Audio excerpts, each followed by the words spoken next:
Hey guys, Station X here, and I'm very excited for today's video because we're taking a look at the DualSense Edge, the first ever Pro/Elite controller for PlayStation. So PlayStation's finally taking a shot at this. Xbox has had two controllers, so not only do I want to compare this to this a little bit, I also want to compare the Elite controller to this and see how much of a difference there is in comparison to these two controllers. So without any further ado, let's just take a look at the box and just open this up real quick. See, here's like nice shot of the controller. There's a little glossy here of the actual controller part, and it's different from previous controller boxes because it usually is just like a front shot of the controller like this, whereas this one's on an angle, which is kind of funny. Like, it would be like a picture like this, and that's what it looks like on the side. Here's what it looks like from behind. As you can see here, they added an extra bit of tape, which is annoying, but it's whatever. And there's nothing really on here, just what this thing contains. It contains the controller, USB branded cable, 2 standard caps attached to controller, 2 high dome caps, low dome caps, 2 half dome back buttons, 2 lever back buttons, connector housing, carrying case, and instruction manual. So that's everything that comes in this thing. Now we're just gonna open this up and take a look at it.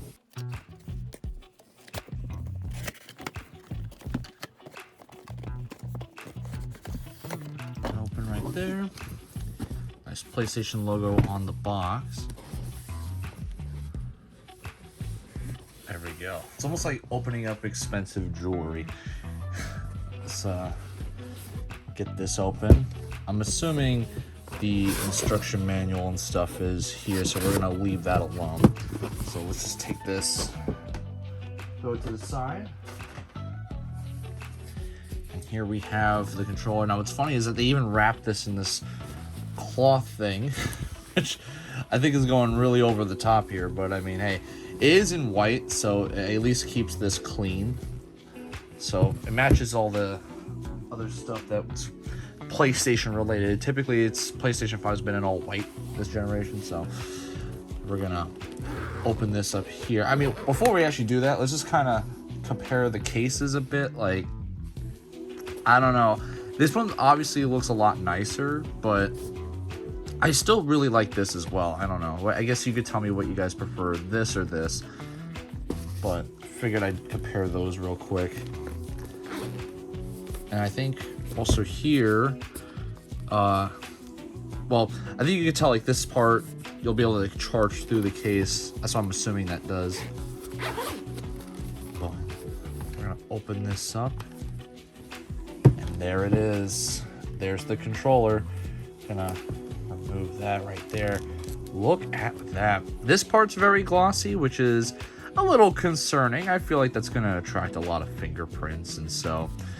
But I guess, hey, glossy means cool. One thing I do want to know, I don't have like the original white controller with me, so that's why I have like this one. But as you can see, the buttons have different cosmetic look to them, because now usually they're like these clear buttons that match the rest of the controller, so that they're usually the same color. But this one, obviously, they're going for a black and white theme, which is very nice. I mean, black and white really complement each other a lot, so this kind of design is pretty welcome. As you can see here, it has the classic PlayStation symbols scattered throughout the touchpad, which is obviously not present here. As you can see here, there's like a flat edge when it comes to the touchpad as compared to this.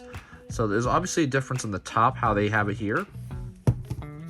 And yeah, and of course there's these buttons. Now these are more like function buttons than anything. They're not extra buttons to use for gameplay. It does still have the same connectors, so I would assume you could use this, so if you have the original charging stand that you could get for PlayStation 5 controllers, then this may or may not work on it. But it also has its own like cable it comes with, so you could charge it that way. We also have the back here.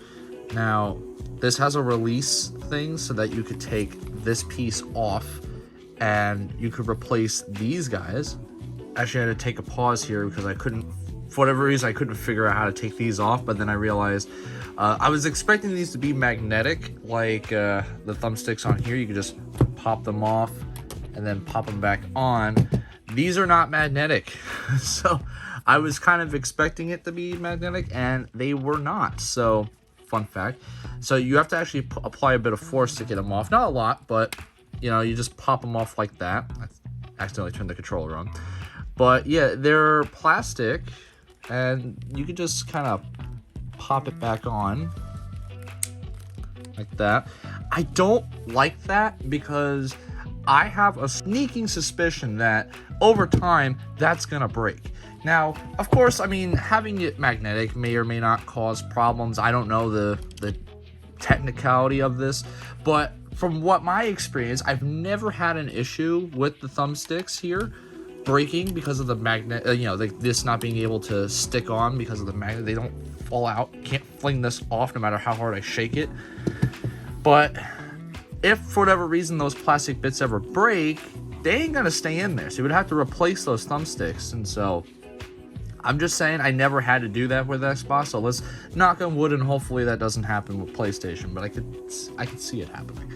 But here now, what you do is this release latch, you know, with following the arrow, and then this piece pops off, and now you have access to the thumbstick modules. That's what they call them. And so you take this silver latch, just lift it up, and now you can just slide this out. That was one of my favorite features of this thing, honestly, because of the fact that you can now replace these if these go bad. So for whatever reason this thing decides to crap out on you, you could get this replaced, and it's not the biggest deal in the world. Oh wow.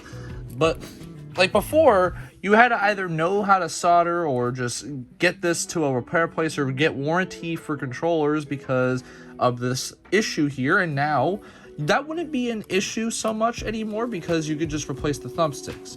Now, of course, you would have to buy new thumbstick modules every single time, but they're not as expensive as just replacing the entire controller, especially this kind of thing. Now, a lot of people have complained over the past, you know, with these Series 2 and 1 controllers that these get stick drift and they're expensive to replace. This will not have that same issue. And so that's pretty cool. I do like that you can replace the thumbsticks on that. I can't stress how important that is to me. But yeah, and also just like the Xbox Elite controller, you can adjust the triggers so that you could have the triggers stop at a certain point. You can have them stop a lot earlier than normal. And I'm not sure how much it affects the haptic feedback and stuff like that. I'm sure they have a way to integrate it so that it's not, you can still have that haptic feedback without it, you know, without having to keep it at default mode. You could just have it at the different hair triggers. But you know, it's still pretty cool because the Elite controller obviously has that. It's great for first person shooters. Now my question is, I don't know what kind of like switches they use here, because on mine over time these things broke. So like the little plastic piece that they use for this thing just kind of snapped off, and so that kind of sucks for obvious reasons because it's a lot harder for me to flip the switch very easily. I have to put more effort into doing it. It's not a lot of effort and it's still workable, it still works, but it's not like just like 2-second thing. It takes me a little longer just to flip it down, and so hopefully that won't have this problem either. Now let's get into the accessories you get with this. Now you get 2 of these, you know, back buttons. Now unlike the Elite controller, this only has 2 back buttons that you could place on here instead of 4. Now most scuff controllers as well can do 4, so I guess if you're looking to have 4 back paddles on here, it's gonna be a bit of a bummer for you because it's not gonna do that.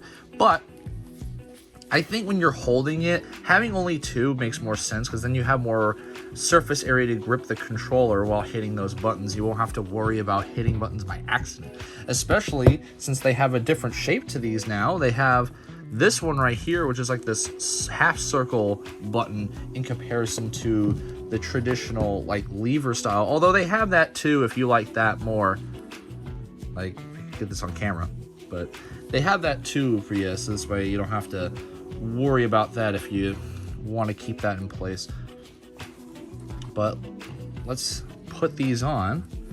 So you just slide them in like so, very easy peasy. Now you slide those in like so, And now you have 2 back buttons here, and I gotta say, holding this, that feels a lot more comfortable than having the paddles, if I'm gonna be honest, because, or at least compared to the Xbox ones. I haven't tried the PlayStation ones on yet, but I think it's just easier because they're also just not in the way. I always felt like the back buttons were in the way, and it was made it harder for me to hold the controller more comfortably without pressing buttons by accident.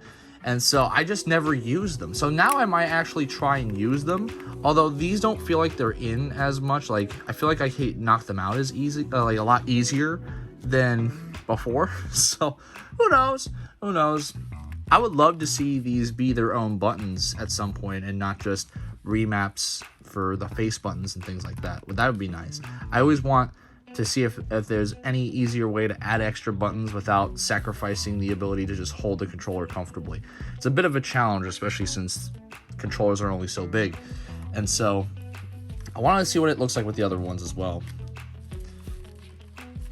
Yeah, I gotta say the paddles still feel a bit, similar to the Xbox one. So I guess if you are used to the Xbox controller and you switch to PlayStation this generation and you're deciding to pick this up, this isn't any different compared to at least the Elite Series 2. Of course, this is still smaller than the original Elite controllers paddles, which those are massive for whatever reason. But yeah, it's still more comfortable, I gotta say, especially if you only have like those 2.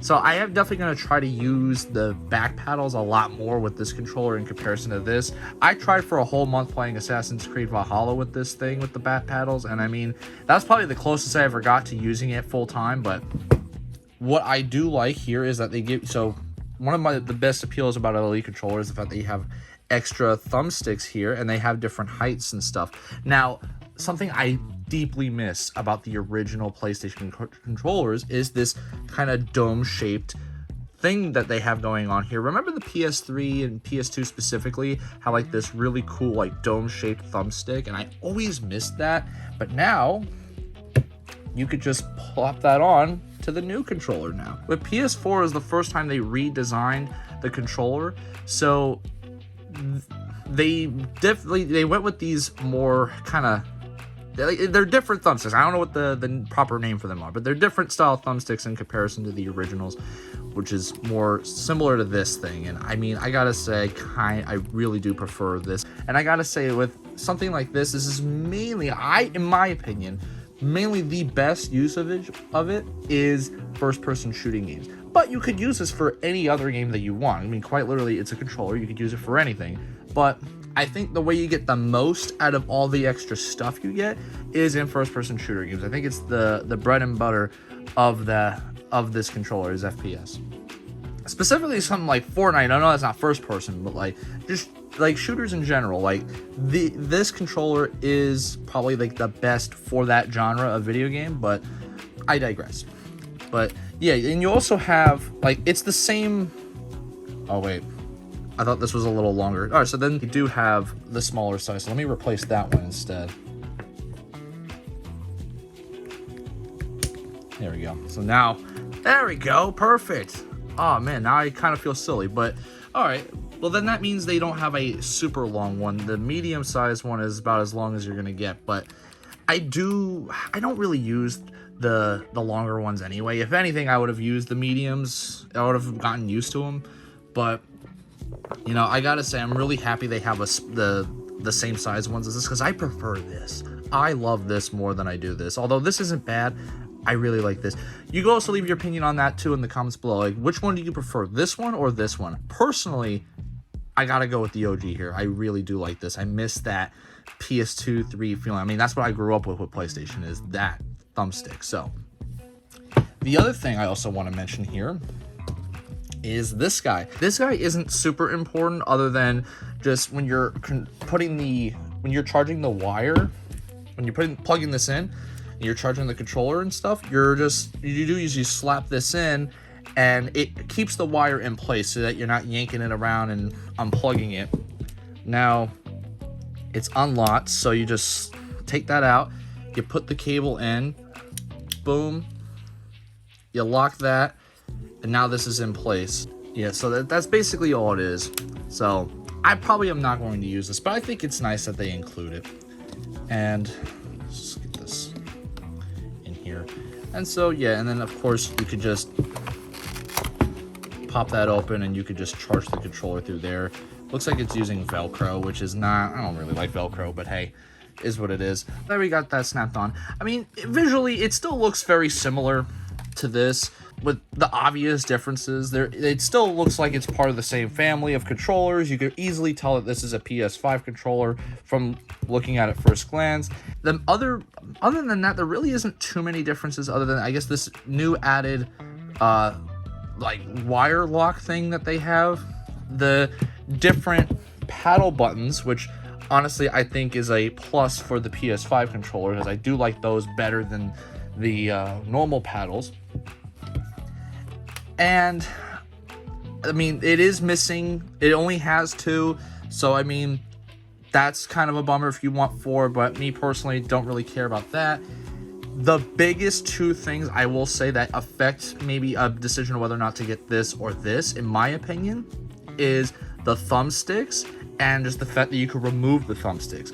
The plus for this, the fact that you can remove the whole thumbstick thing in general to replace that, never allowing it for stick drift, because that is the biggest problem of modern day gaming, is stick drift.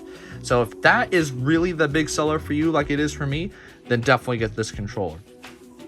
But the fact that these are plastic and not like magnetic like this, big bummer for me. Now, is that like a final straw thing, a deal breaker?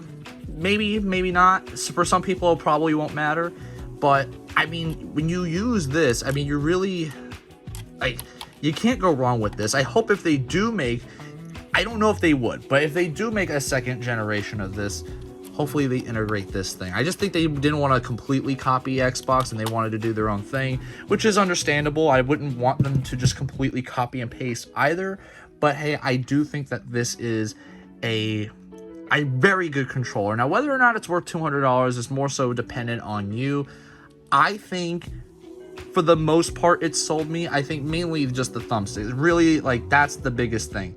Because also the fact that there is no real like awesome alternative to this thing, like for PlayStation, there are some third-party options, but I just don't like using third-party controllers. For some people that's okay. I don't like using. I would always prefer using the official controllers, because they're the ones who made the system, so they're the ones who know kind of what they're doing when it comes to making controllers. Although there are some really awesome third-party controllers sometimes. There's always like that diamond in the rough. Hey, Future Station X here, and I just wanted to go over some things because I forgot to mention some stuff while I was going over the controller and editing and stuff like that. But real quick, I just want to point out that there are some textures on the trigger as well, which are the same textures that you see throughout all the PS5 controllers and the PlayStation itself, and all the different PlayStation products. They have like this nice PlayStation texturing with the symbols and stuff.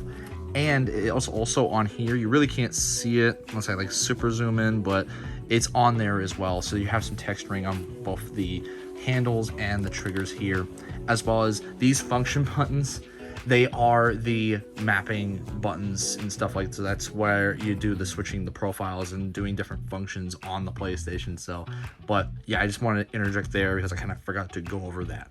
But let me know what you guys think in the comments below. Would you buy this thing? Is it worth it to you? Let me know. And as always, a like and subscribe is always very much appreciated and helps the channel grow. I've been Station X, and I hope you guys have a wonderful day.